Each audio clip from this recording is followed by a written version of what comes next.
First of all, thanks a lot for talking to Action 24. How does it feel to be back in some kind of normality after 2 years of absence due to COVID-19? I'm happy, I think I speak for the whole academy, that we actually have a location, and it couldn't have been better than the city of Paris, where the Olympic Games are next year. So I'm happy to be back here in France, and very excited about the award ceremony tomorrow night. Let's talk a bit about tennis. Roger retired. Rafael is facing injuries, withdrawing from tournaments. Novak is 35, I think. All three of them let's say they are at the end of their road.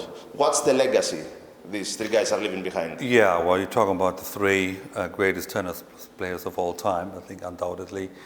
Not only because they have won so many majors, 20 plus.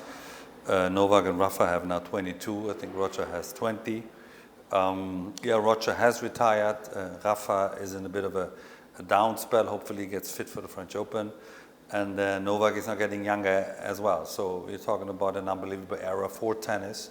I think they put the ladder up for the future stars. We do have a couple as well. Maybe I'd like to mention Carlos Alcaraz, who's the world number one now from Spain. So Spain is happy to have another Spaniard as a number one, but he's also a very, very interesting personality. Yeah, it's a change in tennis. We talked a lot about it, but it's happening right in front of our eyes. Who do you see following their footsteps besides Alcaraz? I like to mention Sinner and Rune. Sinner from Italy and Rune from Denmark. I think those are exciting young players at 21. I think Rune is even 20 only. So it's a number of younger players. But you said you're from Greece, so maybe a word about Tsitsipá. I mean, he's not that old yet. He's knocked at the door a couple of times in the final of the French Open, or just recently in the final of the French Open. So he's not far away from finishing his first one. So who knows? He likes the clay. Maybe he's one of the favorites for the French Open.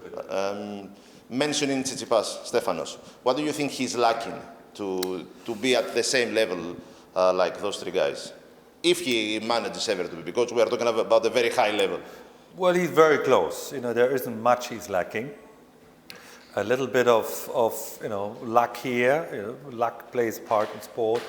A little bit of playing his best tennis in a final, especially this year in Melbourne. I thought the semi-final, the quarter-final was played very well, but in the final against Novak, it wasn't his day. So you have to perform at the best level, and that's it. There is nothing wrong with his game. There's nothing wrong with his setup.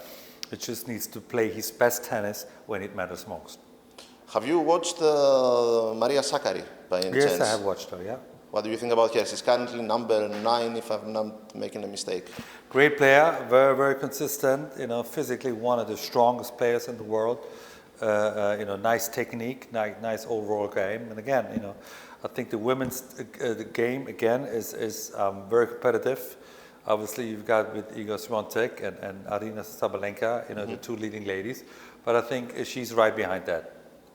Moving back to the guys, Novak is playing some of the best tennis in his career recently, winning the Australian Open.